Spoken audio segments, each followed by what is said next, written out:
from the legends of memory and storage. Crucial brings you the ultimate performance in gaming. Legendary products. Precision engineered. For speed and stability. Crucial ballistics.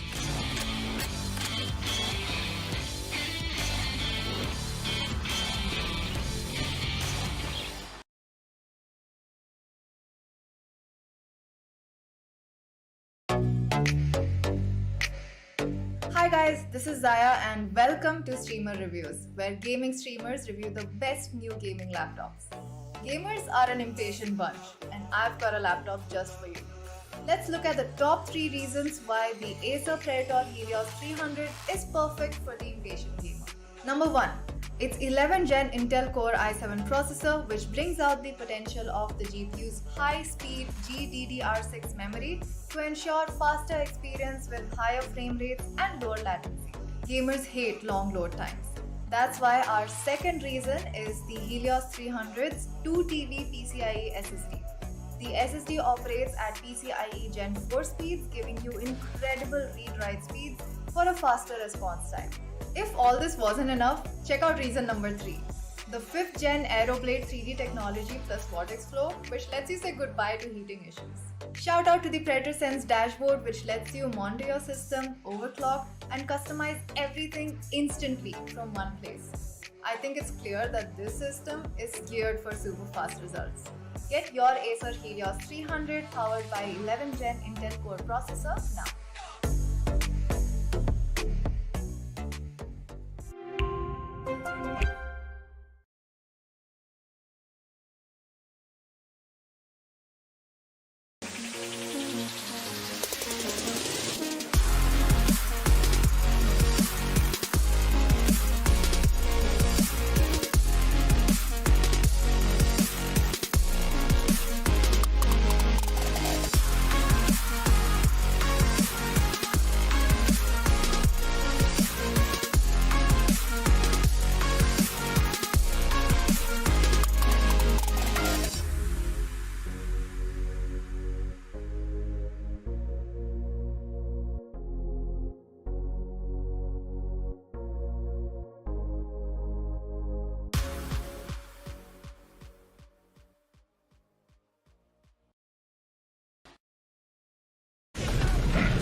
Good evening and welcome, folks, to your daily dose of Gauntlet. It's me and Tanya joining you this time around, and we welcome you to the LG Ultragear Presents TC Gauntlet Season 4, powered by Crucial. Our gaming partner, Intel, if I do say so myself, an OG brand in gaming, both in terms of reliability and performance. Bang for buck, that's what you get. So do let us know about what your gaming experience like on an Intel device with your hashtag #GameWithIntel. And of course, last but not the least whatsoever, apparel partner 656. While you're playing fly, you need to make sure you look fly as well. Tanya, we have ourselves our Group A matchup for today. How are you feeling? I'm pretty excited for the match. It is FSE Sports versus Reckoning Esports. The team Reckoning Esports being the most consistent one from entire Group A. Talking about FSE Sports, the team who did not win a single match until previous weekend. It was only one match that they were able to get that upshift. They were able to climb up and push their opponents down. So I think the match is going to be very intense, very strong. And let's head for the MVP standings by far. Yeah, for sure. Reckoning have been a delight, and like you said, I'm going to be really looking forward to them on today's matchup. But as it stands, Raw leads the MVP standings and by quite a mile. The next is SS Sammy, who has quite the big kill deficit. So yeah, it's gonna take a lot to dethrone Raw from his throne. And absolutely, it is a delight to watch. By the way, OG, a week changes a lot. When we watched the same MVP standings that last week, it was still Rafael being on number one, but the kill buffer was not that much. So he has got a great upshift there as well. So a repetitive name spotted there, but there is a repetitive of name as well here. Let's head for the group standings by far. What are they fighting for? What is their buffer? Is going to clear up picture very nicely. Team Exploit being on number one with total of 12 points, followed by Reckoning Esports, which is on position two. And just look at Reckoning Esports, OG. 5 wins, no losses, total of 10 points, and they are battling against Team FS. Only one victory against 5 losses. I feel a little worried for FS. Like, this is having a fist fight against DJ Khaled because he's gonna win no matter what, and that's been the same case with Team Exploit as well, right? And yeah, looking forward to today's matchup. It could be the part where FSE Sports finally put in a statement. Again, both these teams have been having similar performances, taking Ws where they can find and taking Ls as well. It's not been any sort of consistency that's shaped up from either end. It's just that Reckoning have been looking far better. But like I said, it's just based on a day-to-day merit, right? We can't discount FSE Sports. So let's quickly glance over them and see what they have to offer. Here we can clearly see the lineup being Rio, Very Bad Blood, sly. Deadly. Yeah, it is. And they are looking all confident, at least in the picture. Sure. Let's see how they're going to perform. Badman, Cactus, Kohli, K3, and Dominic. I'm really pumped about this lineup because you have B2 and Badman, two players that have a lot of history in this Indian FPS scene. They've been really at it with how they've been pugging it out, especially Kohli, right? He's been a demon himself. So yeah, I'm hoping that they have a lot to show for us today. Again, it's a best of three that lies ahead, right? We're soon going to be able to glance over the map pool as well, which is going to be crucial. But yeah, FS Esports, today is their day to shine, and a sure man. It's been about a while. If they're able to dethrone, you just put this in perspective.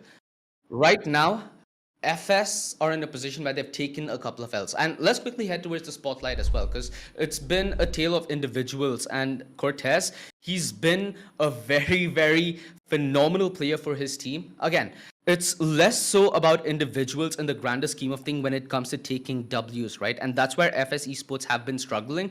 I want to see what they do differently today.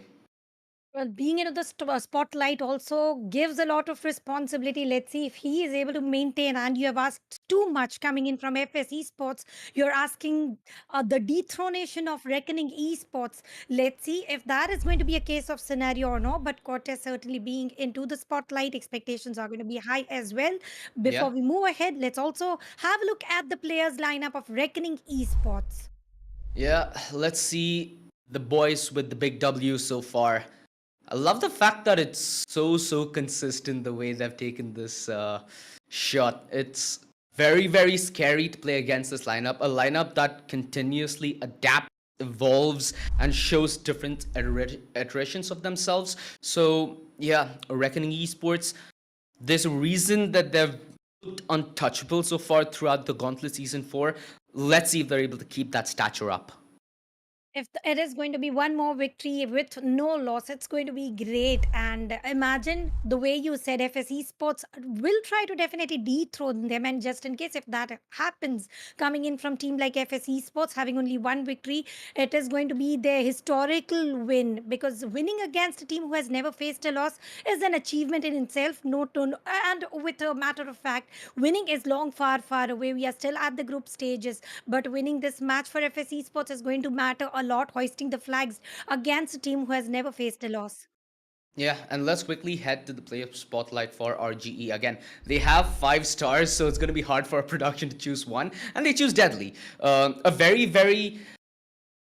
how can I say this? You can't put this in a box. He's a very, very two-dimensional, three-dimensional player where he can play multiple heroes to a very, very good extent, but past 3 months, our man has made quite a name for himself, priming that KO.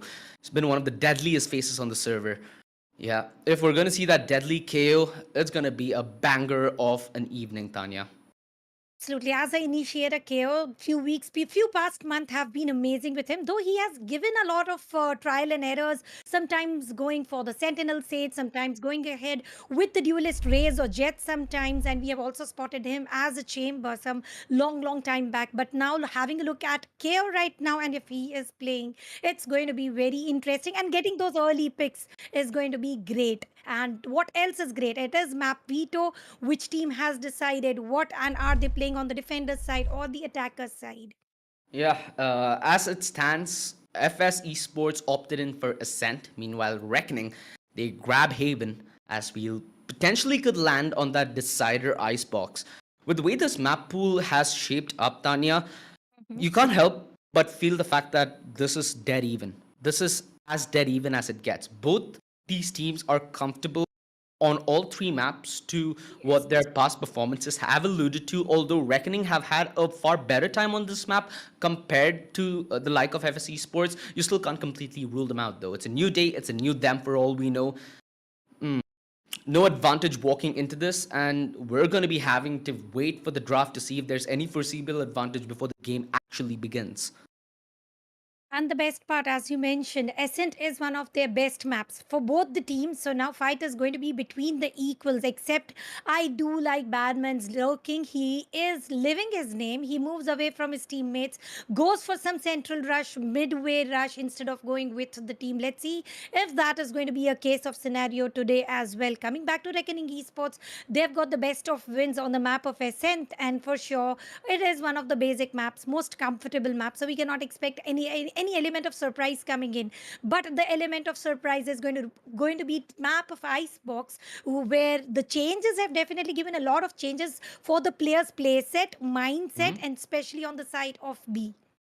For the past couple of months, what I really liked about Ascent is there's always that one chance where the two teams that duke it off have a difference in the initiator composition that they do go for, right? That's been the tale for the past few months, but with the recent patch notes, I feel like it's also going to come down to how much of a difference there is with the controllers. Now, we've had this if I do say so myself, cringy brim meta, where people lay down stim beacons and they just elude any kind of sanity, W keys the way they live, and it works. So I'm not sure how I should process that. And then you also have the more elusive Omen, right? With the buff that he's gotten, he's able to TP way faster. So I'm interested to see if that brings about any kind of difference on a map like Ascent. That's something that's been a core tenet of Ascent. It's not about how you decide to play it, it's more like how you're going to improvise on what's happening because of the amount of utility dump that's possible on either side of the map. And as you mentioned about the changes happening with the agents, Astra is still chosen above and beyond, but we can expect those Timmy Brim moves as well as Oven TPs, which are quicker, as well as talking about Paranoia, it has also turned a little cheaper. So we can expect them also popping up in the screen, but definitely Astra. I personally would rate Astra a little extra in terms, also is able to make the opponents vulnerable. Smokes are working wonders, so why not choose Astra? But then talking about ult, oh yeah, upper hand for the ultimate will go into the hands of Brim and Omen. We all know the sneaky play that we see. Yeah, the one thing I'm worried though is like, you alluded to the Astra pick, right? The one thing that it's a problem where you commit dive bombs, you only have one chance to stop it. The reset on the utility, if I'm not wrong, both her Astral Well and that Concuss from 25 seconds all the way up to 45. So Yes. that's a huge difference. That means your ability to stop dive bombs is very easily fakeable, and you need to think a lot before you commit, which gives your enemy more room to play mind games with you, which at this level of competitiveness, which at this level of uh, gaming, yeah, good luck surviving that. Who is going to survive, who not, that time is going to show us. Also talking about the agent selection once the match starts, what do you think, OG? Are we going to see single duelist going in with double initiator setup, or we can expect something something different, because Ascent being comfortable map, you can go for the trial and error, trying to go ahead, set up some new agent selections. So with Ascent, now you need obviously one duelist at the minimum. You need a Sova, which is more or less the staple of Ascent, if I do say so myself. So you have one duelist, you have one initiator in the bag already. You'd always love to have something like a chamber or a killjoy where you can try to rotate on the back of information and have a little bit of safe passage as you're going to commit your rotation back. So you're left with the option of having an extra. So you have two roles left, right? Now, many teams opt in for that extra initiator because one initiator helps you get the information and one initiator helps you set up the play towards the side and set up the duelist to get that frag. It helps go hand in hand. You're left with the choice of having either an extra duelist to maybe play an extra aggressive lineup or a lineup that wants to take fights on multiple fronts, or maybe that extra controller, which gives you a lot more ability to maybe hold when it's towards the mid game. And a lot of teams like to slow it down, right? You see a lot of teams liking to maybe play a little slow towards that minute phase and explore opportunities towards mid where fights might be given out for the quest of information. It could go both ways and it depends on what the team is looking for right now. Personally, it's a very hard ask as a single duelist to play against that double controller setup, because at the end of the day you're going to be isolated from your team for so long and there's not going to be much reinforcements coming your way in that gunfight. And if you don't secure that frag, yeah, your team is more or less done for in that execute. They'll be walking into the side with a disadvantage. It all comes down to that, Tanya. It's something that also changes quite often. We've alluded to how Reckoning Esports are a team that likes to constantly adapt on the fly. They like to, sort of lives that Bear Grylls lifestyle. They like to improvise, adapt, and overcome. We need to see how that translates into what's going to happen on the server today, because they're looking to maintain that clean sheet. They want to make sure that they don't take any else whatsoever. They want to keep this as clean for as long.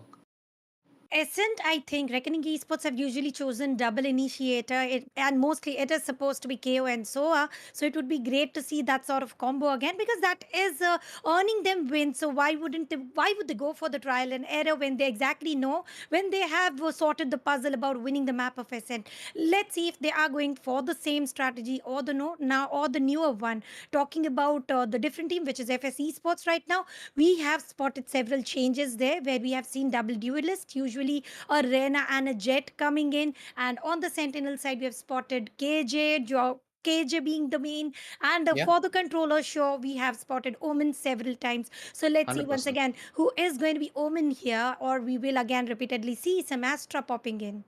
Yeah, and I think the players are just going to get ready. Again, it's a best three, right? So it's a long battle, and boys are gearing up. They're getting ready for the long fight. I think we can quickly head back to the map video screen because it's a journey which is going to take a while, right? Ascent, sure, it's a part of the journey. It's the leg of the journey is where we're going to start off. We have Haven that's going to come up next, which is the pick from Reckoning Esports, mind you. So FSE Sports are going to start this best of three with their pick. That's going to be crucial, Tanya, because I think with how we've assume this game is going to go, Reckoning Esports have that slight upper edge, right? And if it goes the way, we have the decider on Icebox. Now, I've not been able to get many games on Icebox. Thank you, Riot, for helping me dodge a little bit of that negative elo, although you still end up giving it to me, pun intended. But the changes are drastic. Now, on the B side, there's a lot of angle changes where yellow has changed its orientation, so you're going to be exposed to many angles. And in towards the B side, there is a lot of fundamental changes in terms of cover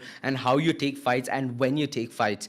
If either of these teams have come ready with the curveball, this is going to be perfect time to get a nice debut. And this debut is going to mean them a lot. And Icebox is not making the debut after update. We have spotted Team FSE Sports going ahead, playing it. Not only playing it, winning it with the massive margin of 13-8 or 13-7. And I think just in case, if at all we are reaching the map of 3, it is going to be great for you to have that debut coming in. And you don't. And as per you said, I feel you are not much of a Icebox fan.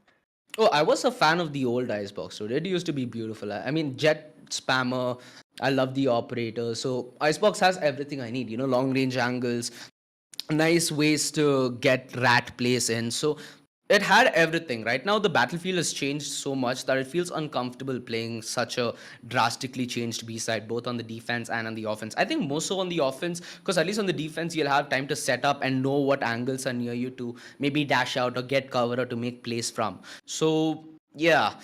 It's just the fact that in competitive play, we've seen the B side be a maker of a lot of plays, right? And that's due to the fact of how hard it was as an attacker to maybe defend from main or yellows. Now, with the changes, I feel like it's become a whole lot harder. Maybe you get more highlight clips. That's the only plus point I see for now. Let's see what is going to happen in the map of Icebox. We're talking about Ascent once again. Ascent agent selection is not going to matter much until and unless the players are comfortable. And I think the lobby is ready. So are the players. We will also initiate the match real quick. Yeah. And like you said, it's gonna depend on the player's comfort, right? So let's quickly head into the agent select and see what player is gonna be comfortable on what agent. I think we expected the KO from the side of Reckoning, but we're also gonna get one from the side of FSE Sports. I'm not sure if it's only me, Tanya, but I find KO players to be perhaps the most despicable human beings. And I tell that for a reason. So me and my friend Crips were having the discussion the other day where we were talking about getting pleasure from somebody else's misery. Now imagine, you're a KO player. You hear a raise come in like, here comes the party, and you throw in your knife. So that's the kind of satisfaction you get when you're playing the KO. And I don't blame them for it, everybody's weird in their own way, and they have all the right to. At least they're looking cool and they're able to flash everybody else in the process when they're doing so. It is going to be fun to see wasting out all the abilities and let alone abilities. The way you mentioned about the raise, wasting out an ult, which is massive. Raise ult is always massive in terms of either defending or attacking, delaying the site entry or going ahead, clearing the site and planting your spike. So Yeah, we're either not gonna ways, get one wasting out raise is going to be one of the thing to watch out for. But I'm afraid, do we have a raise Nah, who's playing against KO today or no? Because we don't see any on the screen. So maybe we're not going to see that. We can expect some other ultimates being cancelled though. maybe the Hunter's Fury. You never know. Oh, I'm interested. All things said and done, the draft, it looks pretty nice because both teams have opted for something clearly different, right? FSE Sports are heading in with that Jet Rena duo, so you get to see that double duelist where we alluded earlier, it's more reliant on splitting up, taking fights on multiple fronts and playing off rotations and mid game, right? On the other side, we have two initiators. We have the KO on Smoker, which I was expecting Deadly, so a little disappointed, but Deadly's on his jet, so he never ceases to amaze. At least in that grounds, I feel like I'm solid and covered. you are covered, but our players though, and the best part is we are going to get to see the same combo of Soa and KO that we were talking about, and not only on one side. Okay, on the other side we don't have a KO to work out with, but Soa sure. And double duelist pattern still stands strong for Team FSE Sports. Still remains the same. Glad to see not an Astra but an Omen coming in. As we were discussing about the changes, I think these changes have made them sure of that they don't get easily mind tricked. Easily mind tricked, eh? I think the mind trick is gonna be on the side of Reckoning this time around. They have a lineup that has a lot of potential to hold, right? They have no reason to play this one ultra aggressive unless the moment asks for it. So if anybody needs to be playing mind tricks, it needs to be FS. They have a lineup that is also reliant on the success found by Dominic, found by Deadly, because he's the sole duelist on the side of Reckoning, right? He has to go toe-to-toe with Dominic, and he needs to find a good start to this game. We've talked about this earlier. The single duelist lineup is in such a way where you're putting a lot of pressure on your jet or on your duelist to get that opening frag, to get that man advantage so the trades game could be played, and you play the waiting game with utility, with maybe an Omen, with maybe a KO, agents that can either buy or lay down some cover. That's the kind of philosophy that they're trying to go for here. In love and war, philosophy is often thrown out the window. So this is war right here. And philosophy, Let's see if it's gonna stick strong for the side of Reckoning, because that's what they're gonna hope and rely for. They are going to rely on so many things because the combo that they have picked, especially talking about Reckoning Esports, I think the double initiator is going to not only help them, just imagine both the sides being covered by initiator. They are going to get an immediate intel required about which side is going to be pushed. But talking about FSE Sports, now their immediate competitors, opponents, over here we cannot expect anything working for Badman because he plays for himself, ultimately turning it for the team. And let's see if that is going to be the case of scenario. And again, Badman is playing as an Omen. So we are expecting those sneaky plays. We are expecting those sneaky smokes where not only does he get an site entry, but also he's able to dodge everything coming his way and going back, reuniting with his teammates.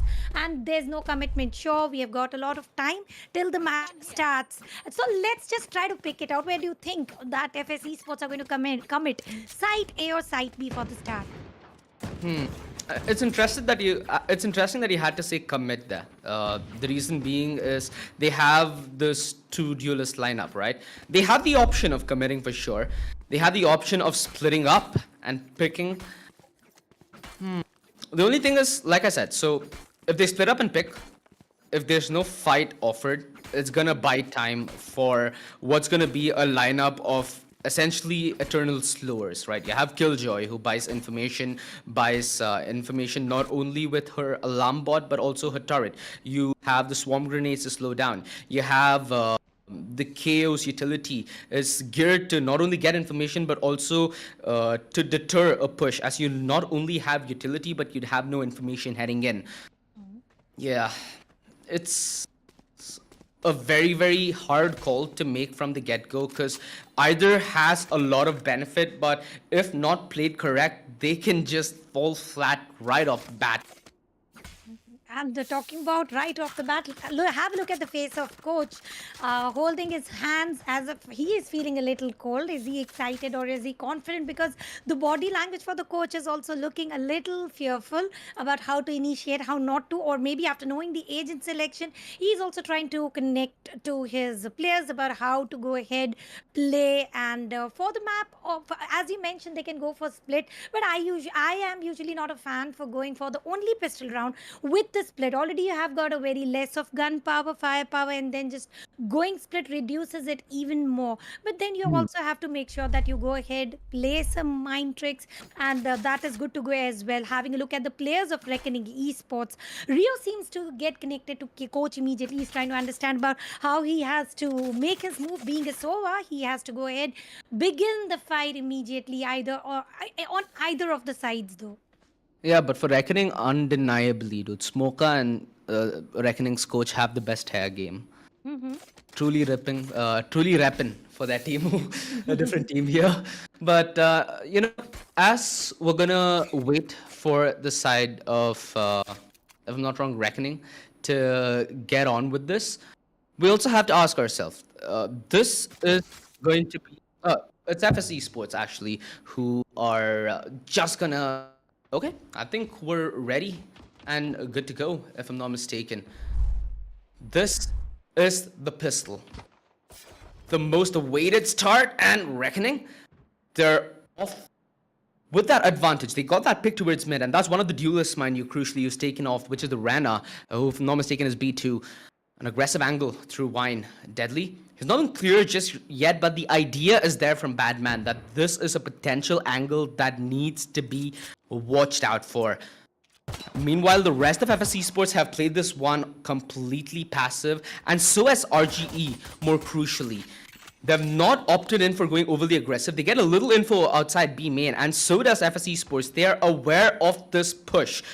They've committed a rotation themselves towards this A side. Now, information already relayed. They should anticipate the rotation, but Deadly, oh my goodness, he just lies in wait and dashes back. He is not done just yet. Beautiful flash, beautiful job. This is just a lockout. Reckoning Esports looking to take this in flawless fashion, as they do not break a sweat. There might be two duelists on the other side, but hey, we're more than comfortable taking the fight on our turf and on our terms. So where Deadly just hold his position, he was very sure of, because it was almost a minute he was holding into the winery area, and that was something great happening. Getting not only one, followed by other, and that is, and the combo of the smoke immediately also worked wonders. The paranoia that was used by Pixels, if I'm not mistaken, was just on time, blinding Badman and winning it out. Now again, going for the second round here, we can clearly see side A does look stacked, does look committed, and turret has been placed by K3 to just get triggered if the opponents are coming in for the backstab. Smoke here holding the position, and 0 Point was able to. It was a quick start though. Yeah, and with the information relayed on the back of the 0 Point, he knew exactly what lied ahead of him. Insta twofold advantage as they do disengage. The repeat though, oh, he just got prodded. Get utterly demolished, my friend. 2v4 nonetheless. A little bit of style, but I guess style goes a long way to add to your impression. Bad Love is going to be finding himself in the back lines. Sheriff up against him, so he needs to be wary that he doesn't lose his head from his shoulders.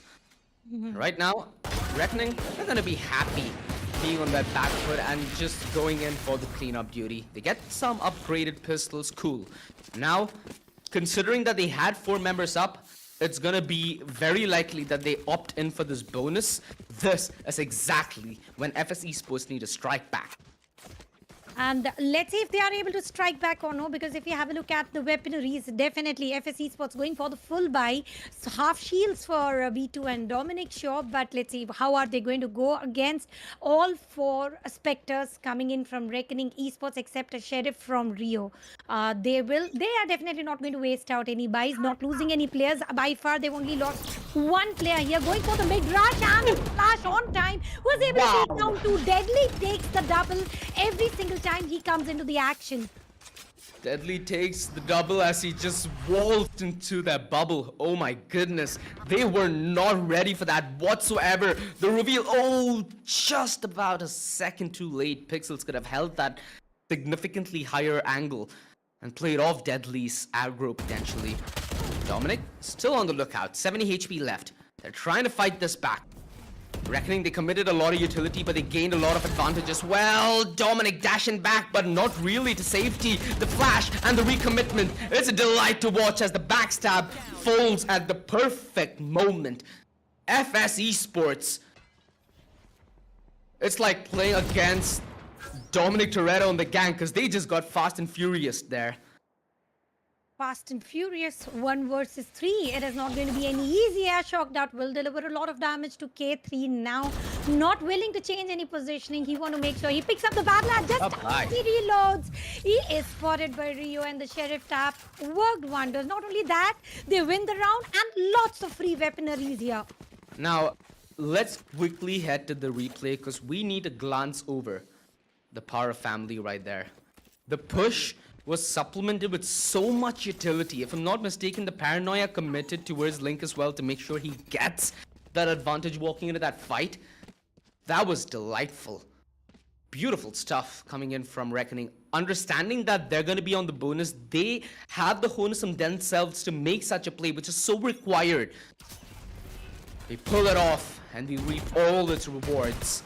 Deadly, living up to his name, playing a deadly game here. Not... Okay, I was gonna assume that's not gonna be resmoked and now the fight's gonna commence, but nah, it's gonna be delayed. That angle has been held before, Tanya, so that's just gonna give me a little scare, although FSE Sports look to somewhat be in control of what's happening. And the positioning where exactly Kohli was made me wonder why again you want to get sprayed, you want to get taken down. But this time Kohli had his plans. He had Ghost to work out against Deadly. This time no doubles for him and go wasting out Vandal. Picking up Phantom. Look at B2 having a perfect angle. Shall be able to take 1 frag. Is it going to be an easier flash? Comes right on time. Smoke A takes 1 frag. Going to the fallback, but for how long will be the question? Because immediately we did spot the swarm grenade being activated and now the gates are shut. Dominic is having a control of sight, but is it enough to plant the spike? Because I'm afraid. Who is carrying the spike though? Oh, it's dropped to his shore. Dominic, what was that, bruh? What was that? Grove Street peaked him. You're in the wrong house, fool. 4-0. And oh my goodness. Let's quickly look at that Grove Street peak as well. Let's relive what some would be suffering from. Look at that, look at that, look at that! I thought they buffed Omen's TP speed, not his movement speed, while he's accurate and spraying. Yeah, Omen shall be one of the perfect controllers once again being spotted into every team right now. Badman is into the bottom of the leaderboard. Let's see for how long. Mid-rush spotted here. Pixel already has got a good angle there, and the smokes also being used right on time to avoid any visions. K3 shall be able to go for the 1v1 duel, but no, it is an operator against him. Lucky for him, he was able to save himself. They've fully got the choke towards mid. Little do they know, Reckoning Esports have been playing this one a little passive off the off angles. Pixels, he tried to fake TP there to maybe make sure FSE Sports do not clear this.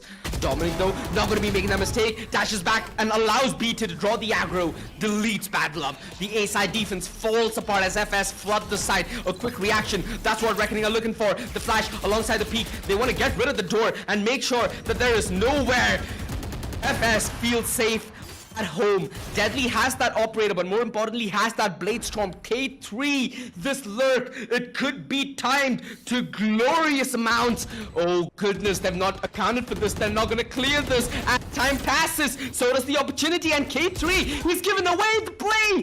It's a 2 versus 3. Nobody walks away is what Smoker assumes, but he needs to make the play of his life. 20 HP and a dream lies ahead.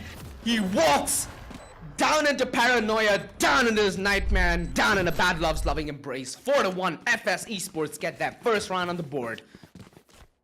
The opening is strong now. Let's see how long can they hold on to this opening here. They will be able to buy the best of ARs, and that is much more than necessary. And talking about Team Reckoning Esports, losing 2 players early on did not exactly create the plans easier. They did go for 4:5 ratio, but then I think it was Bad Love who missed the shot, available shot, and he was taken down as well. Heading for the 6th round here. Once again, a push towards the A seems stronger. Deadly is spotted, going back for B2, getting overextended, and now going for the Leah. Leah is not going to blind anyone, sure, but Smoke A going for the flash, and not only that, Hunter's Fury coming into the action. Let's see if he's able to pick that. Hunter's Fury did not, but B2 was able to take down Deadly, and what a exchange, what a trade, and now the last man, K3. 1 versus 3, and a dream that is or that is not going to come true. Dream? Yeah, I mean, I'm not sure when K3 was last seen, but for sure right now they should be accounting for the backstab. They've also laid down that alarm bot. This is done and dusted for.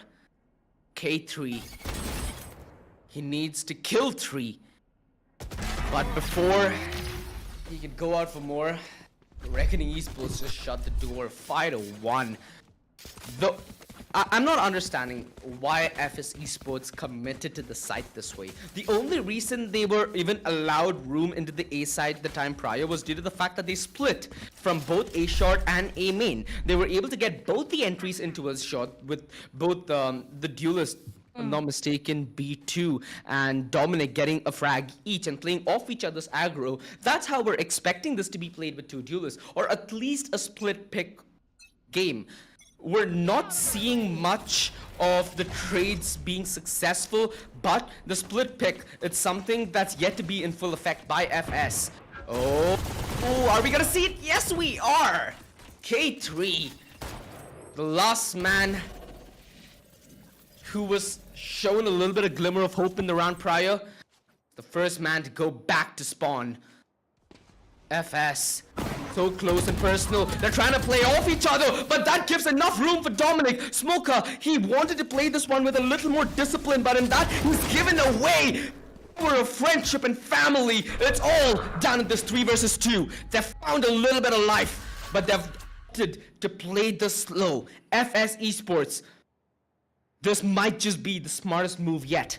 recomposing themselves, and this TP should be giving them the info. Badman's committed to it though, and Deadly within the site. He could be Deadly himself. Still tailwinds out. Now he's put in a corner, aside, in the shadows, but from the shadows, he rises! A 1 versus 1. B2 opting in for that operator, and he needs to make this a clinical operation if he needs to get the second round. He's not buying into this game. Finally looks at the right angle, draws in the fake! Pixels walks in and just yeets him out. 6-1, FSE Sports only with 1 in the bag. That was the last thing I was expecting coming in. It was Operator versus Phantom, and ultimately he was also able to spot into the exact location. That 1 pixel of a second miss is equal to the round going into the hands of Team Reckoning Esports 6-1, which is massive. Though first half still do have 5 more rounds to go, but let's see if FSE Sports is going to make up for the loss they have faced by far. Rio going for the mid once again. Is he going to get those early frags? No, he is committed to the side though, holding the same position. It is like K3 and Rio are going for the side B every single time. K3 going for the push. Recon Dart wasted away, and once again we can expect that coming in. Shock Dart is not delivering any damage as planned this time. At least pushes them back though. Makes sure that they can't contest it that easily. And right now FSE Sports have put all their attention from where they found their only piece of success, which is mid. It's been the only place that has given them their bread and butter. But right now is more than supper. They need a meal. They need more rounds to make sure that they can sustain the second half. Kohli is going to be able to clear out a short, get information, and make sure about the recommitment. But K3 has no clue what he's walking into. The paranoia comes in at the perfect moment though, and that allows the Killjoys to trade. A 4v4. Rio, info, his friend, and right now the Odin could put them in the shed and in the bed. 35 bullets left, up close and personal. Batman wins out his fight. It's given enough time for Smoke and a sneak by. Beautiful wraparound. The teamwork so flawless on the side of FSE Sports, working on the back of each other, and Pixels timing is of the essence. He gets the double. He sends them home and to beyond. Imagine not wasting out the lockdown, but going for the frags, winning the round, and ultimately also being able to defuse. Fight pick by Pixel was just immediate and much required one. Let's get a replay right the hell now. Pixels. That's all he needs to see off ya. Because that's what he's gonna take away from ya. A pixel perfect peak. A pixel perfect crime. Timing, flawless, aim, precise. Gunplay. Oof, cannot be more emphasized. Reckoning Esports 7-1. With this kind of a lead, I'm not sure what we have in store for us today. The store is turning interesting by every single match. We have got a lot in the store. Deadly with the peak will be able to get the early frag against K3. K3 is taken down he is the one who is taken down as a first blood every single match. Talking about Smokey right now. Did try to get an angle here. Drone is coming in. 0 point will be used, and he is able to reveal 2 players. Hunter's Fury will be used right on time, but is it enough to get the frag? Sure does. Get 1 frag, and now using the flash, going back foot towards the site area, and on the course, Rio takes down Dominic. A lot of what FSE Sports are trying to do now is heavily reliant on timing, which hasn't been their friend today, Tanya. It hasn't been their friend whatsoever. B2 tucked away from that recon, which is only intended to clear close short, which allows him to play more aggressive. But Rio, in a situation like this, would you want to play it more aggressive? Again, the Spectre shreds close range, and the Marshal ain't that inaccurate as well. Rio, he is the hunter, and he will kill you with his gun. A quad kill in what would seem like an effortless round, but mind you, Tanya, On how many occasions have we seen round like this go the leeway and games become close? This is very important stuff being done by Reckoning Esports. They're keeping things clinical. They're keeping things really good for not only their alt economy, but also their actual economy. They have a decent bit of cash to fall back upon. Even if they do end up taking a couple of L's, they're sorted for the half.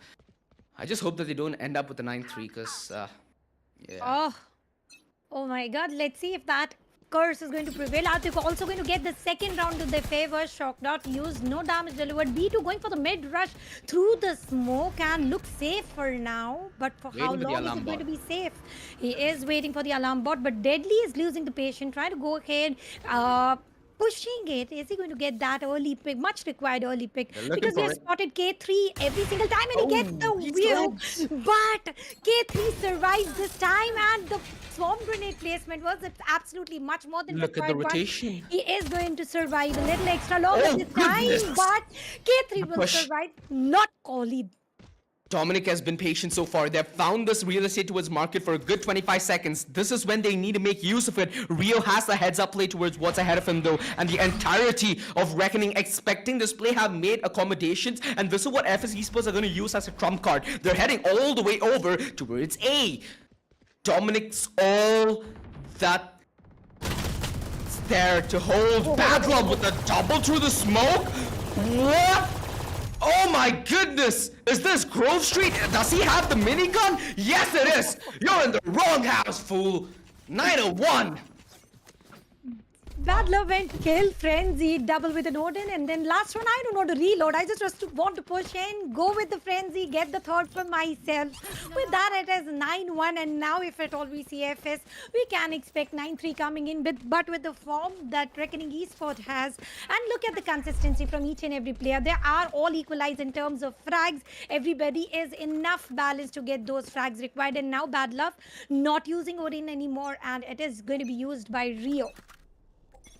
This aggression that they've found towards B main, sure, it's worked on the past couple of occasions for Reckoning, and they've found the perfect time to play this one aggressive.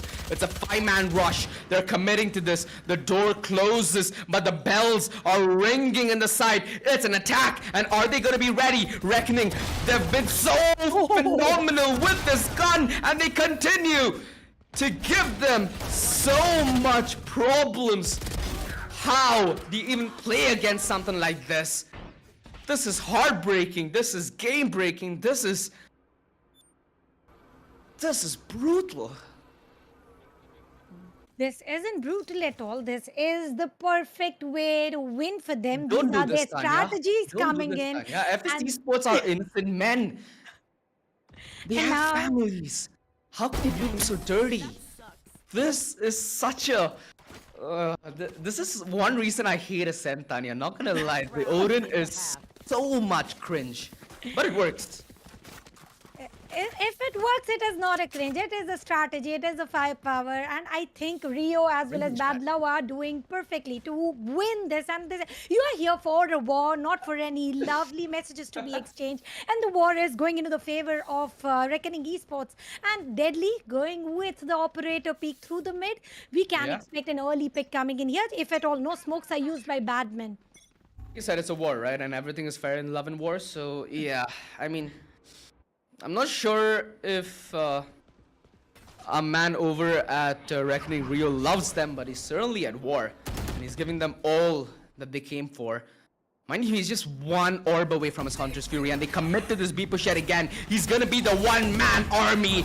The Shock Dart does a decent bit of damage to keep them at bay, and the rotation now committed yet again. The same position, but it's Bad Love who brings down the Gauntlet and rains down terror. Pixels expecting this aggression. He's there to commit to the peak as his comrade bites the dust.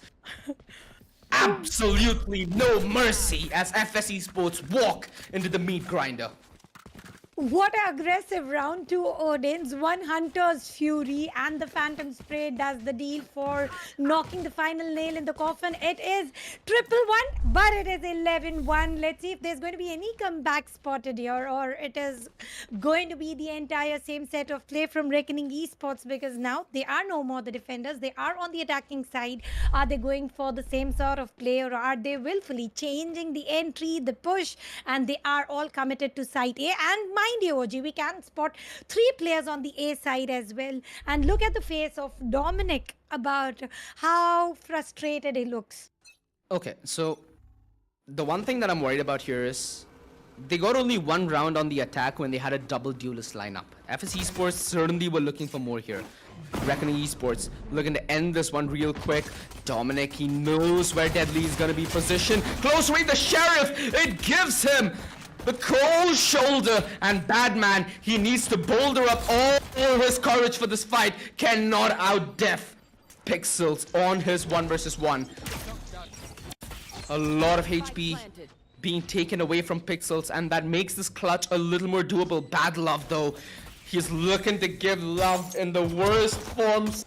A classic burst, nah, it's not gonna work just as of yet. The alarm bot and the nano swarms, they just delay as he plays a more conservative angle. Knows the numbers, sure, it's in his side, but his teammate being so dead low cannot risk it, and this is exactly why the trade, it hasn't come in yet. They're flirting in the smoke and they dance a tango at death. 12-1. Reckoning Esports looking to take this one home before the day even seems to have begun for them. Already pushed for the match point, and they are also pushing towards the side B. Let's see how is it going to be, and if we compare the scoreboard, the frags that they are taking into Rio ultimately trying to dominate at least from his very side, and they're again going for all Spectre for the finisher, guy going for the full buy, and it is SMG. Sure, just the second round, they cannot go beyond that, and now 0 point shall be used immediately. Coming in from Smoke A, enough intel was delivered, and now pushing in. Look at Bad Love with the smoke, trying to get an entry. K3 taken down once again for the early side, and Swarm Grenade being used on both the sides. Spike is planted in no time, and Badman was able to take down Pixel immediately. Let's go, he gets the revenge for the round prior. A little deficit that they have to fight from though, so hopefully they do clear their angles on the entry. So much time being bought, so much info being gained, and Bad Love back to his bad old shenanigans. Has the close off angle, B2 wide to the clear, but not quick at the gunfight. 13-1, and a very, very dominant showing here from Reckoning Esports on map 1 in this best 3, ladies and gentlemen. Whew. I think the boys haven't even sweat. The boys are just chilling. Alright, FSE Sports.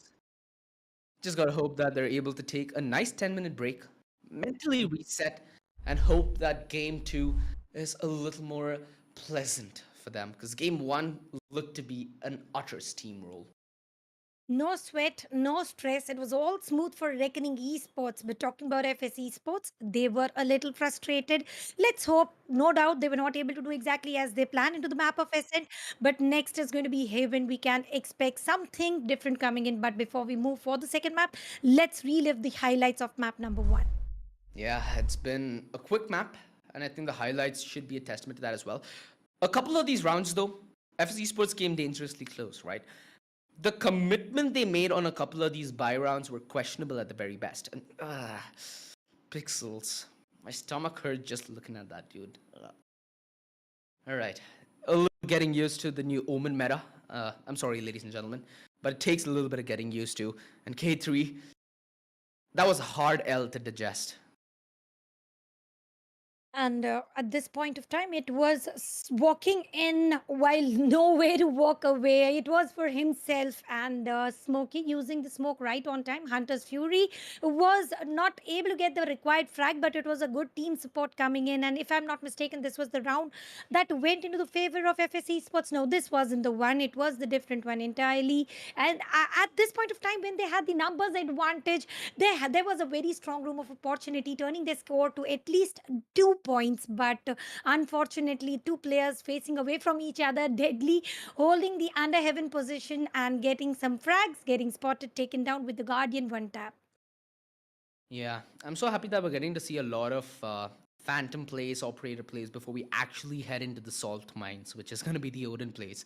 This was a beautiful 1 versus 3 pixels, proven his metal, and this is where we start off, Tanya. I'm sorry that I have to cut you short, but say no to toxicity, say no to salt, but Odin, on these kind of matches, it flies. Don't do this in your ranked game, though, kids. And now it was Badler with 3 frags, 2 with the Odin, 1 with the Frenzy. And Rio at this point of time did attempt to Again. get those frags, but Badler was already Look at this. ready with his weapons, and Hunter's Fury was ready as well. He was able to get that required frag, but being spotted, taken down still. Round was shut by Pixels and winning. This was the last round on the defender's side. And if we had a look at the player, it was 2-3, and walking to the smoke, trying to take down a single player, instead being spotted, taken down, and the flawless round going into the favor of Team Reckoning Esports, and not only round but also the map. And here we go ahead with the scoreboard.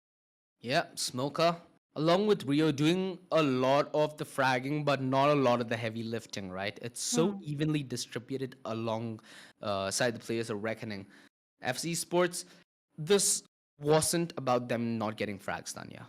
Most of the times, it was about the mid game. It was about the decision making they made, which ultimately was a very, very hard play that they had put themselves in to fight against Reckoning. It felt like at every step alongside the journey, Reckoning Esports understood the play FSE Sports were going for and preemptively committed rotations, committed utility. The Odin, again, not much you can do up against that, right? We saw how they completely shut down the rotation towards the B side once they started priming the LMG. So a lot of factors that weren't going the way of FSE Sports here. I hope it doesn't deter them from performing well in map 2, because at the end of the day, it's a battle that they've lost and not a war. Let's hope that they're able to keep their heads in it to win it. This has been the LG Ultragear presents TEC Gauntlet Season 4, powered by Crucial, Gaming Partner Intel, which helps you deliver the best bang for buck in terms of your frames, and hell, more frames means you win more games. You also have to look fly while you're going to roll like the boys of Reckoning. So apparel partners 656 got you more than covered to make sure you look dope, you play dope, and at the end of the day, that's what you need. Hopefully no more Odin, ladies and gentlemen, but we'll be back right after the right before we go live with the second game. So don't go anywhere, grab a Red Bull, and yeah, get ready.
legends of memory and storage.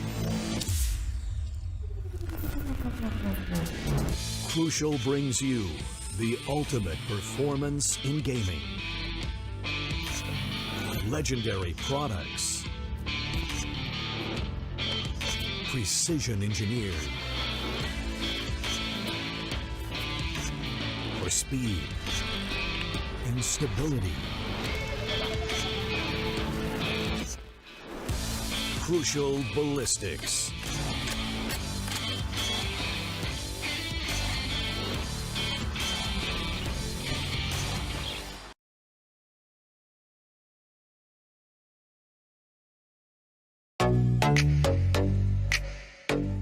Hey guys, I'm Ankita. Welcome to Streamer Reviews, the place where you can watch gamers review the best new gaming laptops in the market. Gamers love exploring the vivid detailing of their favorite games. This demands a system that can support their immersive experience. So, we'll be checking out the Intel-powered Lenovo Legion 5, a laptop with features that let you dive into the exciting world of gaming. One of the most important aspects of the Lenovo Legion 5 is its 11th Gen Intel Core i7 processor, with a base clock speed of 2.3 GHz up to 4.6 GHz turbo. It flaunts 8 cores, 16 threads and 24 MB cache. The Legion 5 lets you untether your gaming experience with Intel Wi-Fi 6, ensuring you can enjoy your favorite games wherever you like. Play on the go with up to 75% less latency. The Lenovo Legion AI engine optimizes performance automatically to any of the top 16 AAA games you're playing, with auto detection dynamically allocating CPU and GPU usage accordingly to get up to 15% more FPS. Speaking of senses, there's another sense that's also important for an immersive experience: sound. Thankfully, the Legion 5 has this covered as well. A pair of stereo speakers enabled with dynamic audio gives you an immersive 3D audio experience. Why wait? Get your own Lenovo Legion 5 and dive into the world of gaming today.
Welcome back, ladies and gentlemen, by LG Ultragear presenting TEC Gauntlet Season 4, powered by Crucial Gaming Partner Intel. Intel delivers the best gaming values through delivering best overall gaming experience. Follow the hashtag Game with Intel and, of course, apparel partner 656. The first match is down, second is yet to begin, and it is going to be the map of Haven happening. Oji, what are your expectations here?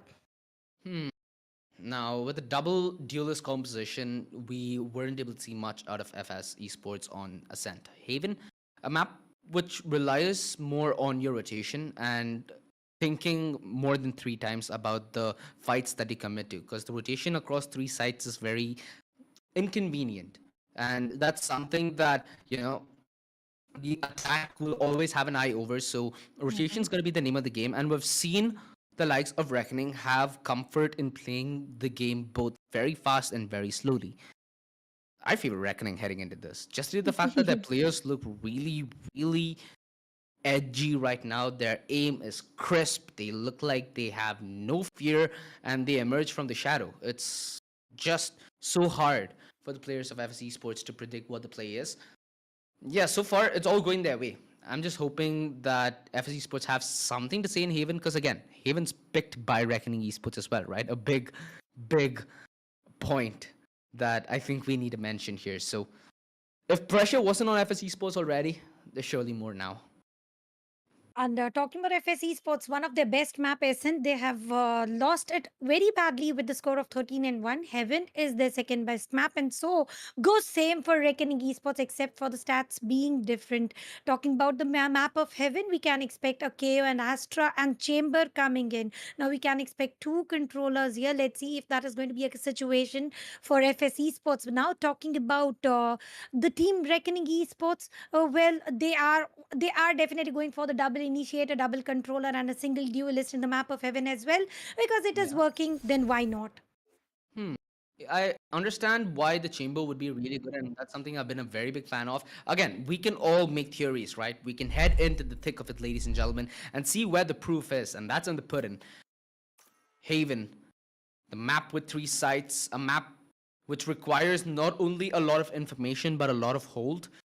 FSE Sports have close to confirm that lineup. We're going to be potentially seeing the KO on either end. We're going to see another outing of the Omen here. So Batman's going to be back on the Omen.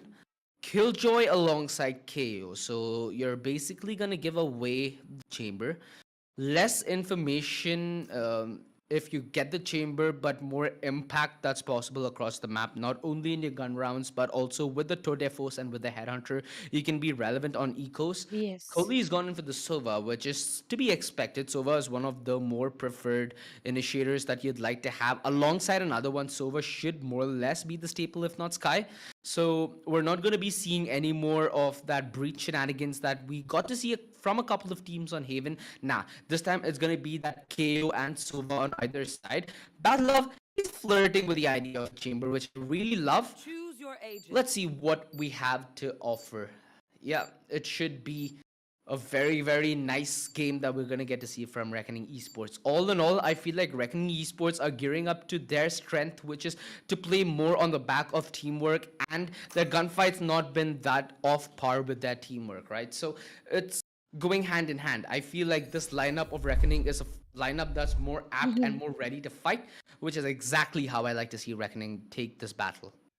And I'm glad to see at least one of the team does have chamber into the map of Heaven. Much more required one. You can not only hold the backstabs, but also the side entry. It works wonders on both the way. As you mentioned, for the economy with the headhunters and Tour de Force, and for the other side, which is, of course, the teleports as well as the slow traps are also going to help them out to go ahead, go anywhere, place the traps, and then go for the retake. So I think Chamber's pick is one of the smartest pick on the map of Haven. And now K3 again being a KJ, sure, going for the turret on and off angle. Let's see how is the setup going to be. Double doors is going to have an alarm bot happening, and is it going to be the site C though, because K3 is looking dedicated as if the players are going to push in on site 3. Yeah, and I think I alluded this before game 1. The hair game on the coach, so good, man. I love that man bun. Really, really nice stuff to see before the game. But of course, we need to see the beauty and the intricacies of this stuff inside the game, right? That's in the mind. That's inside. And let's see. Oh, it looks like Dominic is already going to decapitate Smokers. Deadly though, instant refrag. And RGE able to on the entry, able to get both the frags and secure themselves a 3 versus 4 post plant. Clearly isolating the rest of FS. And oh, Reckoning Esports, they're trying. They get information. They know what's up. They know about the rotation whereabouts. Beautiful paranoia. It pushes them back towards C-Link. Meanwhile, the rotation towards A. This is so perfectly timed. It's like a crime scene. As you can see the outlines before you see the corpses. Holy, his death was written a good 30 seconds ago. And now comes shove as time for the tail.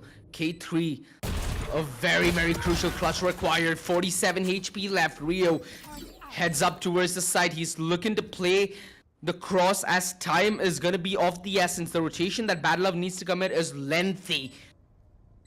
Oh, goodness.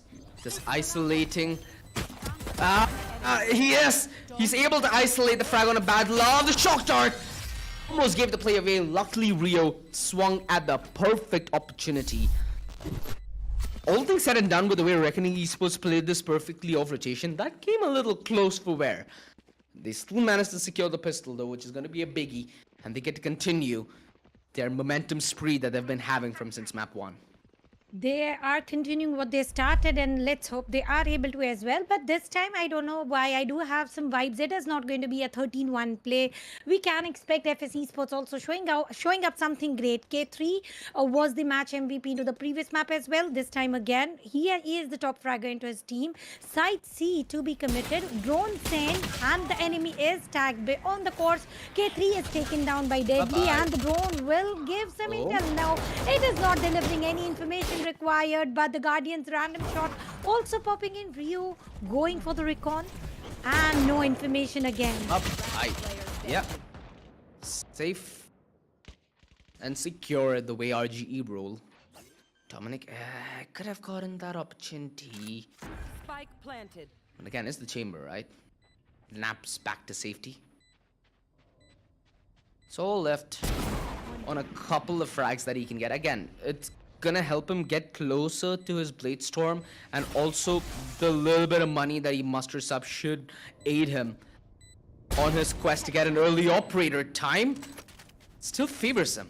So 1 versus 3, that's the disadvantage that he's fighting against. Pours out that Cloudburst, forcing the repossession, and Pixels ready and anticipating that peak. 2-0. Good start here by Reckoning Esports.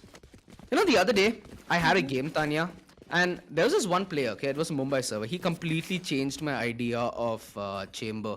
He's like, bro, मेरे को एक content idea है. I want to play Chamber the next 10 games. I was wanting to play Chamber that day as well. So I asked, why did you play Chamber? He's like, bro, मैं एक montage बना रहा हूँ. And I'm like, okay, what's the idea behind it? It's like चमक चलो वाला. I'm like, what चमक चलो? What do you mean? It's like, नहीं bro, Chamber थोड़ा शाहरुख खान जैसा है. चमक लगाता है. चमक चलो वाला गाना भी लगाते थे. So it felt very awkward having that talk. Of course, we lost that game, so that montage is gonna get a dislike. Unlike this play, though, I really love this play. I like this aggression. I don't think Reckoning Esports are gonna anticipate this play from Dominic. This is very heads-up play. Oh, the footstep. They're not accounting for this. Oh, he almost hesitated. Oh, crosshair position almost got him done for. The paranoia blinds him. Bad man. That's not the teammate that we expect of you. Rather, not the play that we expect of Dominic, but Coley and B2 now left in the 2v2 with them, either to get a kill yet. This could be the moment they step up.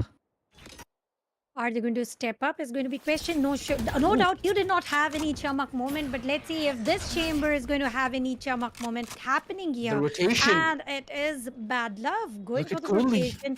And they've already dedicated to site A. Spike is getting planted. Kohli is looking something, and is he going to get that required pick? In the end, yes, is the answer. Kohli has taken down bad love. Still, there is Deadly surviving, waiting for the rotation coming in from the spawn. Nothing is happening there. And the pick. It is a 1v1 duel happening between you, Deadly and V2. It is a bye-bye, no matter it is 1v2 or 1v3. It was great to see Deadly being able to pull that 1v2 clutch, and not only that, winning the 3rd consecutive round. The replay should say it all. That second shot was beautiful. On the money, knew exactly what the play was. Finessed. 3-0. The economy for FSE Sports looking worse for wear, as they're just down a sheriffs, a judge out of everything, and even a spectre. We've seen these guns be mighty effective close range, and FSE Sports looking to close the range here. Is this gonna work out in their favor? Reckoning Esports, they've been waiting for this. They're allowing the range to be close, but they're set up for these fights, which gives them the upper hand walking into this. And that's all that they need to secure it. Deadly and Co gonna be able to clear the C side. They have control through C long. They have information posted with that alarm bot towards garage. So this is just gonna be an easy post plant as the time passes. Blades from wasted out, immediately spotted, taken down, and now it is going to be 2-5 players alive. K3 with the judge, what is he up to? Well, it is a team ace and the fourth round, consecutive round, going into the hands of Team Reckoning Esports. Quite a dominant day for Team Reckoning, and toward day first, already ready, already active for Bad Love. Are we going to see that? And not only that, on the other side, we have a lockdown ready. And now talking about lockdown, all that comes into my mind is Pixel's play during the lockdown, going 1v3, being paralyzed by the lockdown, but still round going into his favor. Let's hope we get to see some more unexpected rounds coming in. I mean, they're pulling off the unexpected plays as well. They're just playing passive, playing off info, holding off angles. That's exactly the play style Reckoning Esports were showing on the defense, but on the offense, that's a different story. They're allowing FS to play aggressively, try playing off an aggressive crossfire, and then breaking that crossfire using patience and, more importantly, teamwork. Bad man, he's flirting with the idea of pushing that smoke. The fact that he's managed to make it back is so big because he had two players ready to refrag him, yet he manages to get back unscathed as well. The fact that FSE Sports got that frag is miraculous, but it's given them this fighting chance that they do not want to let go of, Tanya, and they're going to commit to that fight at A-long. They can't afford to be passive. Without information, they can't commit rotation, and you get information either by utility or with the guns, and it looks like that's where the funds lie. Oh my goodness Christ, I got PTSD. I saw collateral, but all I saw was collateral damage, because right now it's real estate that's being lost, and that's a lot for FSE Sports. They've lost the man advantage, they've lost the real estate, and now they look to fight back with the lockdown utility key in a game like Valorant, and FSE Sports' sense, it's given them this fighting chance, but they need to fight, and they need to fight now. The TP, he TP'd back into the lockdown, which means he's detained, but Pixel's there at the perfect moment. Oh, the back turn, he's whipped out the spray! Pixels! Let go of the round, and by letting go, given FS a sigh of relief and a glimmer of hope back. 4-1. 4-1 and 4 frags for Badman. Finally, we get to see that Bad coming in out of Badman. Let's see how long does it last though, and the victory going in. Lockdown was spotted, so was Pixels, but I think FSE Sports had some more plans to follow, more dreams to achieve, and finally they get around into their favor. For the first minute, I did spot them entirely scattered into the spawn area itself, not being able to decide about where exactly they want to push in. But talking about this particular round, A push is already initiated. It is Deadly 10 trying to go inside, and it is going to be Rio against him. Tanya, it's not a dream that's chasing, it's death that's chasing them, and they're trying to run away. That's what's happening right now. And close quarters is where Deadly is at his finest and lives up to his name. What a big brain to process that kind of a play. I knew exactly what he was going for there. The amount of information he denied on that push was crucial. It's what gave him that element of surprise. And right now, it's going to be FSE Sports thoroughly surprised and looking to reposition. They look to regain control, hence they're grouping up outside A, looking to see if there's another commitment waiting to come on through, which isn't the case. Reckoning Esports playing this mid-game slowly and split up as usual. Now they're looking to commit towards the C side. K3 is buying time, cool, but this is not a backstab that's gonna happen anytime sooner. K3 needs a solo hold, and he's delivering 2 kills on a platter. He's taken down though. Not much that you could have expected from him, but he's delivered a crap load. Now, this fighting chance put to an end. The tour de force sending them back to the next round. Batman, the paranoia, it sends shivers down his spine as Reckoning Esports send them back packing. It's a telltale repeat of what happened in Ascent. You know what happened in previous round? All four, they had 4 ults ready, and fifth one was ready by the end of the end of the round. They used out all 4 ultimates to win the round. Each round matters. This is exactly what they are trying to prove here. Now they've got 1 ultimate each ready. Talking about Hunter's Fury coming in. Let's see if Collie is going to go for a post plant usage, or is he going to go for the delayed site entry. But Dominic is trying to go with the sheriff push. 1 tap attempts, twice, thrice, and even more. No shots connected there. B2 coming in with a little more utility to help perhaps sell the fact that there's an aggressive stance towards mid, while there isn't. It's a silent rotation towards the ace side. Mocha heads up play, grants him that kill, and Deadly spotted. Yeah, there's the jig giving up. Gonna jump back down. Wait, what the hell? Bro, clear your corners! Wait, nobody's clearing this! What's happening? What are we seeing, Tanya? I did not realize why did he have to jump back immediately when he was connected with few classic shots happening. But anyway, right now, K3 trying to go ahead with the duel of 1 versus 2, not going to be any easier. And with the HP of only 26 remaining, it is even more difficult. And look at the positioning coming in from both the players. We can clearly see one player holding the heaven. Drone might be sent. No matter what, this round is already long gone. And K3 walking into his death. Yeah. Bad Love's voice line says it all. Rubs a little bit of salt in the wounds, but at this point, I'm not gonna be surprised if the wounds of FS are gonna be a little numb.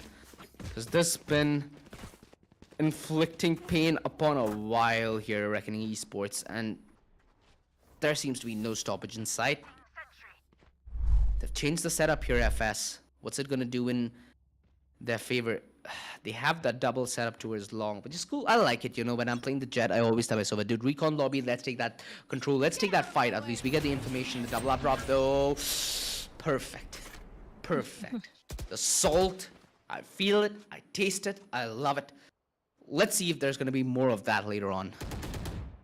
If it is going to be anything later on, but I don't know why Dominic is trying to push towards the spawn, and he doesn't have to. They are already on the plus side with 3 ultimates remaining. We can expect some unexpected ultimates used here, but before that, Pixels was spotted, lost a lot of HP. Swarm grenades are also used. Deadly on the course is able to enter the garage side. Swarm grenade are still placed, but do they have the alarm bot that can be triggered on the entry? Blade Storm activated, and much required dash paranoia right on time here, and no damage delivered. What? Bro! There we go. Finally lands himself one. Trades come in though. Rio. We know him to be a player with a lot of skill. At pulling this off, I think it's a feat far beyond him as well. FSE Sports, another round. And this is how they need to play it. They need to play this one like a marathon, Tanya. It's step, and those are the small steps they need to take to make a mile. That's when they'll make it count. Right now, I think that milestone should be maybe a 5-7 not in their favor. Of course, the lead that they have gifted to Reckoning is a significant one, and they have a little bit of money to fall back on as well. This is an upward fight, and FSE Sports are just at the foothills. B2 has got some information, and now it is a commitment towards side A, sure, with 4 ultimates having into their pockets for Team FSE Sports. I personally feel they can create a destruction here. I'm talking about destruction. Hunter's Fury is already used, and not only that, Collie is able to take down Bad Love immediately, turning it to an advantage of numbers, and Deadly 10 is trying to get an entry onto the side. Is he going to get early picks as well? No is the answer. Collie, one with the Hunter's Fury, next with the Vandal, but then is immediately traded out by Smokey. They're looking out for the aggression though, and Badman walking into the crosshairs of Bad Love. Bad Love, Pixels. A little bit too much in the motion, but understandably so. It's such a crucial round for FSE Sports, and that push, it cost them a lot. Cost them a lot in terms of comfort, cost them a lot in terms of man advantage, in terms of map control, you name it, they've not got it. Oh, timing is so off. And Pixel's always finding the better edge of that sword. Oh goodness. They know. And they know that there's nothing they can do about it as well. They're like, guys, I know he's there. But we're gonna let that be for now. And we're gonna go into his side, which is cool and all. But in the process of doing so, they have their backs exposed to what could be deadly, deadly poison. And Smoker. Perfect time to play the off angle. It looks to be a nightmare, Tanya. And we're just living it. At least FSE Sports are. They did not create any destruction with 4 ultimates having into their pockets. Indeed, they were destructed by Team Reckoning Esports here. And let's see what are they planning next, because they need to switch strategies. They need to do something unique, which Reckoning Esports cannot counter. I'm afraid if that is going to be the case of scenario happening any sooner. And once again, the commitment is all spread, not wanting to go all in on one side. They are going for the split. Yeah. Right now they don't have money. FSE Sports just trying to get whatever goes their way. Batman close range with... Oh, he's revealed. He's revealed. He's done for. They know exactly what lies ahead. Bye-bye, Batman. Bye-bye, player. Deadly. Knows that Dominic is flashed. Takes his time with the peak, and so does Bad Love on a Coley. B2. Oh. Not to be. 8-3. Is what I hope that it looks like, because there needs to be at least 4 rounds if there needs to be any set of rebuttal from FSE Sports, Tanya. Any lesser would mean that it's just a scarce second half you're walking into. And they're not walking into exactly as planned, I suppose, because they are trying to go ahead, commit all in towards side C. And once they go for the rotation through the spawn area, they are either getting early pick, they are taken down one by one. And I like the way Reckoning Esports on the attacker side as well. They are going for the same, but what else is happening? We are going to see some more. There 4 shots coming in. Rio spotted and wasted out the 0 point. And now having a look at Badman going for a paranoia. Yeah, they've played this one a little aggressively, given a lot of information in terms of footsteps and the retreat, so it's kind of transparent what Dominic is trying to do, not gonna lie. You add so many layers onto a cake, it'll still be a cake, it's not gonna change. They're just trying to jump spot this aggression, not commit a whole lot to it. Hey, I like that, Deadly. Nice movement, fancy footwork. It's gonna be hit with a wombo combo though. And I hope he's ready for his sake. As the commitment towards B looks certain, the push is discovered. Beautiful from B. Oh, what? Bro? Okay, he's still expecting to play on top. Deadly. Oh, God. He doesn't even need any kind of support. Rio more than ready to play off his teammates' aggro. And this is just F3, not able to deal with the change in pace that's thrown their way. FSE Sports. It hurts for me to say this, but this is just completely being outdone on multiple levels. Reckoning Esports having a good grasp of what they need to do to secure the game, and they are doing it with due diligence.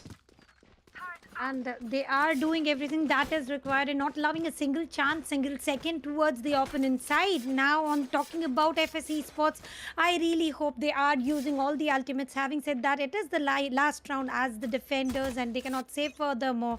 So, use all the ultimates and delay the entry as long as possible. Talking about ultimate, it is Deadly 10 going off angle with the abrupt and taking down Kohli. Not only that, Bad Love is also taking down Badman. It was the fight of the bad, and the love wins there. Wow. Okay. Didn't have to go there, Tanya. A lot of people who play Valorant don't have a lot of love, so damn. Regardless, somebody who isn't getting that much love right now is FSE Sports as well, and for their sake, I hope that they're able to rewatch today's VODs and able to maybe piece it together. Although Dominic makes me eat my words like I eat my cereal, real quick and real easy. 3v3. No one was what you were saying, Beetle. Yeah, I'm sorry. His head is not part of his unit anymore. 3v2. So much HP lost, but K3 not prepared to take that fight. It's all left on the shoulders of Dominic. There we go. Information relay. They know what's up. 30 seconds left. Bad Love. He's gonna be securing the backlines meanwhile. If I'm not mistaken, it's Bad Love who's towards site. Yeah. Let's see, dude. I want to see a nice headhunter clip, dude. I want to see a nice flick. Are we going to get to see that clip is the question. Dominic is the one who has taken 2 frags in this round. Is it going to be an ace for him? And no is the answer coming in from Bad Love, getting a triple for himself. And not only that, we're not going to witness 9:3. It is 10-2, at least better than what they performed into the map of Ace. And now the sides are switched. And is the play going to be switched as well, or Reckoning Esports are going to chase their dreams very rapidly? And we must say now it is a unicorn dream coming on the way for Team FSE Sports, and not unicorns are real, so the chase is going to be very, very difficult. See, I get what you're saying. It's better than a 10, but this has been no haven for them whatsoever, pun intended.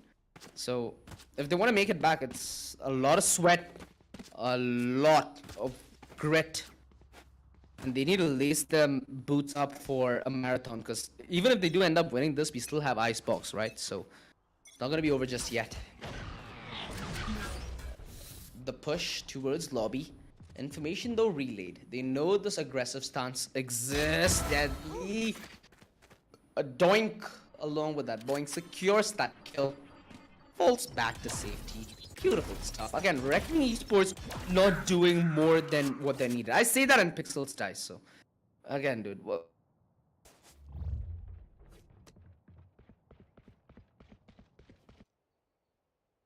Masters curse. Dominic still holding on the side A, where 2 players are trying to move away from there. Deadly having that somebody's coming in from sewers, and it is not someone. There are a total of 3 players. It is 2 players pushing in and getting the view, going back foot, and here we go with the 0 point. Does have required intel, and now on the verge of rotation, not willing to go side A anymore. They are heading towards side C. Little do they know, they already have 1 play holding the side, and it is going to be none other than Bad Love. well, his HP is kind of drawn out, so I don't know if he has as much love to give. He's gonna give whatever is left of it though, and he TP'd away. Dominic getting played. Should get it. Oh, what? Real? Okay. Somehow it's a swing and a miss. At least Deadly is able to confirm it on the back of his ghost. Badman in close sight for support as Deadly secures backside for him. The defense works so well in tandem on the retake. And right now for FSE Sports, they have, I think, their last breath to take, as it looks to be imminent. RGE looking to be a force to reckon with.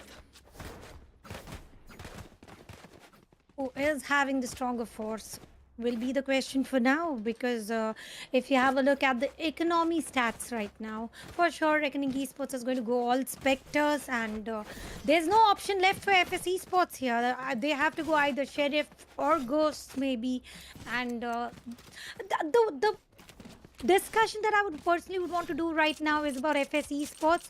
They are losing players, then going for the rotation. They are again losing players, they are again going for the rotation. And while that flank is happening, they are losing even more players with only 1 man remaining. And now getting an ace in tournaments like this is always a dream come true, though we have spotted several aces. But the scenario right now is not so flawless for them, not so smooth for them. I think on the attacker side, they need to stick to each other and use as many utilities as possible. This time they do look a little extra committed on side A. From the sewers, Deadly will say bye to B2. It's these constant picking and prodding that Reckoning Esports are doing. That breaks your morale, not gonna lie. He's just a second away from breaking the alarm bot as well. Batman, what's your play from the get-go? He's able to catch Deadly as Deadly tried to recompose himself before committing to another fight. It's 11-2. And the number is firmly in the favor of Reckoning. Look at Bad Love's position. Now, normally, you'd be an attacker camping here. Nah. Nah. Defender. 50 seconds left. The map has been literally turned on its tables.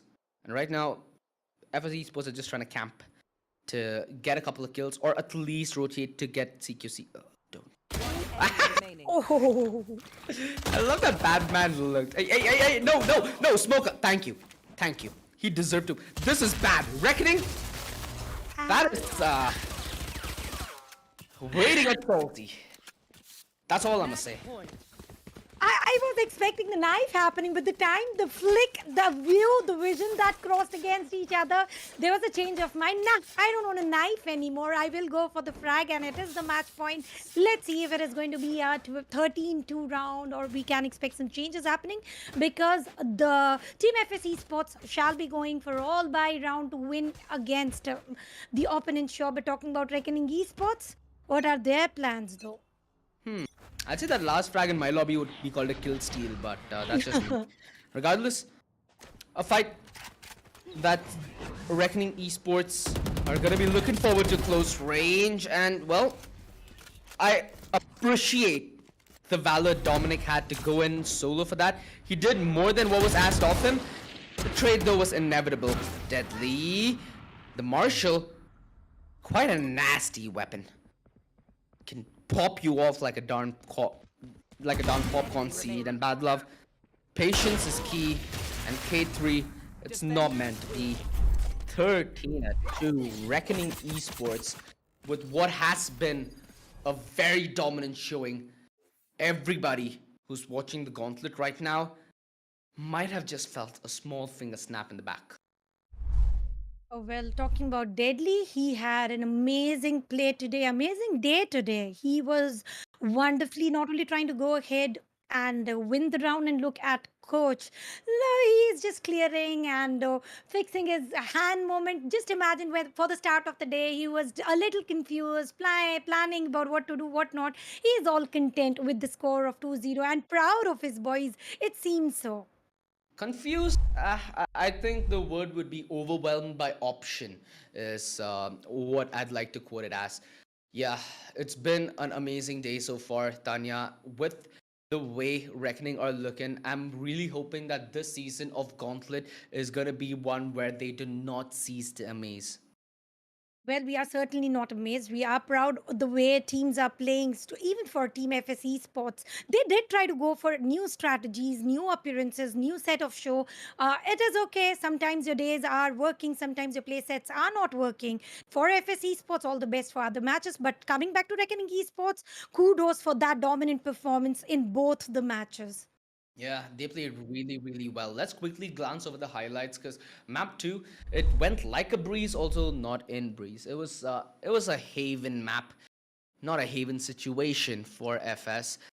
All pun put together, FS Esports, what do they work on from here on out? Because today it felt like they were significantly outclassed, not only by the scoreline but also by some of the way these rounds went. It looked like Reckoning Esports' idea felt far more solid as to what their game plan is and how they look to approach it.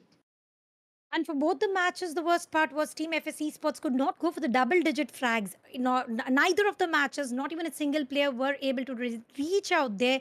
Reckoning Esports did not give any room of opportunity. We did see, even on the defenders' side, Reckoning Esports went overextended, holding the position where we usually see the attackers going ahead with the play sets. But anyway, talking about the play again, this push towards the sewers was also 2 versus 1, and getting a double peak is always a nightmare.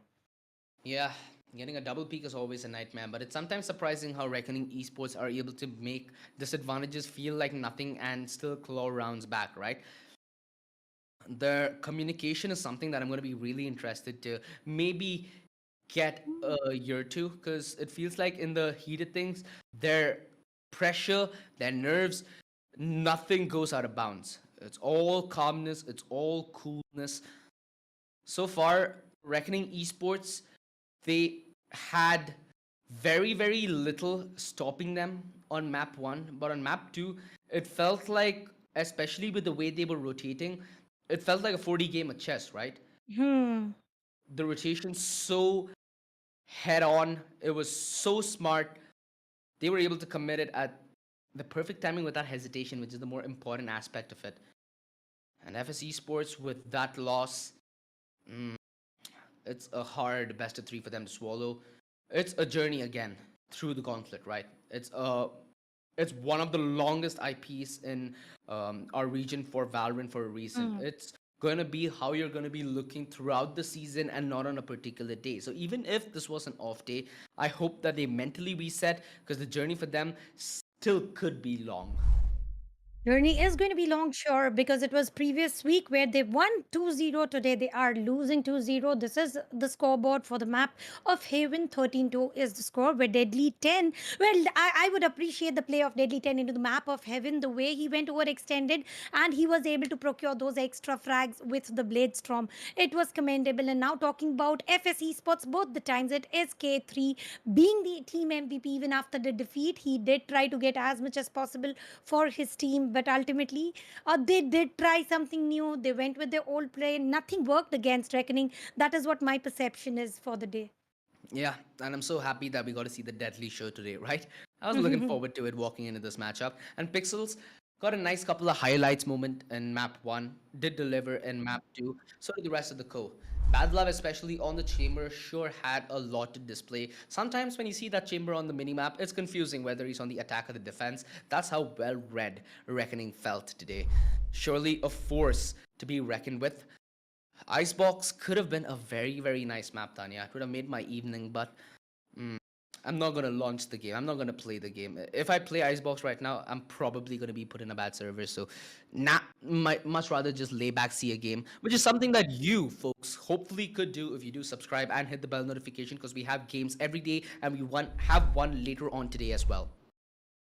And now we are going to head for the group standings. About what are the changes for the group standings after today's play coming in from Reckoning as well as Team FSE Sports. And here we are headed, Reckoning Esports climbing towards number 1 position and still going ahead with the same score, which is 0 loss into their favor. Not only them, it is Team Exploit also sharing the same score, which is 6 wins with no losses whatsoever. Talking about FSE Sports, they are stumbled down. They were spotted in top 4, if I'm not mistaken, for the start of the day. Now they are on position 5 with 1 victory and 6 losses. Yeah, it's going to be a hard task for them to claw their way back up to relevance in this Gauntlet Season 4. Group A, with Reckoning and Exploit completely owning the field. True Rippers, I'm excited to see what they have to offer, because they might be able to offer a nice fight against Reckoning. With what we saw today, I'm so excited, because it shows that a lot of these teams, even though they might be prepped, with the kind of prep there is to it, we might get to see close games, we might get to see very dominant games. This was a game that we knew that both teams had a good read, but we also expected Reckoning to be this better team, right? But not with a significantly better margin. That was it for a 4 p.m. game, which seemed to be a fly, but do not miss our 8 p.m. game, ladies and gentlemen. Only Friends, True Rippers, both these teams look to be a little more dead even, in my opinion, if you do compare the matchup to what we had right now, which is FSE Sports versus Reckoning. So our 8 p.m. matchup, mark it in your phone, because that's something that you don't want to be left alone outside with the bone. There are always the surprises and the shocks followed by for the day, and the day has been very good and just as planned for Team Reckoning Esports. But for you, there's much more. You were watching nothing but Gauntlet Season 4 powered by LG Ultragear and Crucial Gaming Partner. Of course, Intel delivers the best gaming values through delivering best overall gaming experience. Follow the hashtag Game with Intel and the apparel partner, undeniably 656. Amazing fabric, amazing outfit. This is me, Star Tanya. Alongside me, it is OG. We are signing off, but you stay tuned for 8 p.m. matches.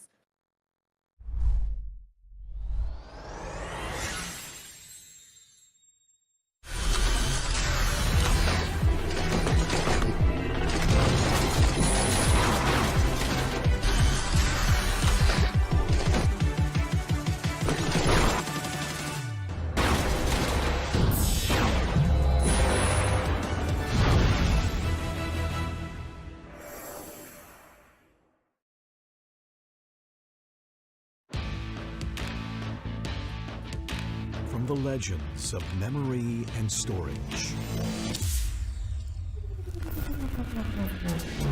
Crucial brings you the ultimate performance in gaming. Legendary products, precision engineered for speed, and stability. Crucial ballistics.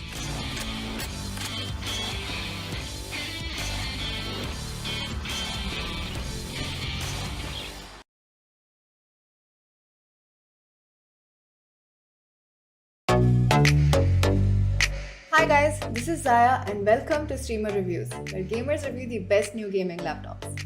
We gamers are always on the lookout to get more out of our systems. If you're looking for a laptop that can exceed your expectations, check out the Dell G15 gaming laptop. Its 11th Gen Intel Core i7 processor surpasses my expectations with a max turbo frequency of 4.6 GHz.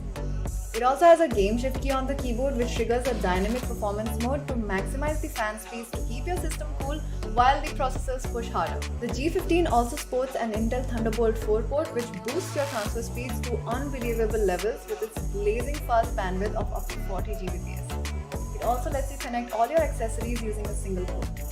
It's obvious that this system is designed to go above and beyond to deliver the results that you desire. Get your Dell G15 powered by 11th Gen Intel Core processor now.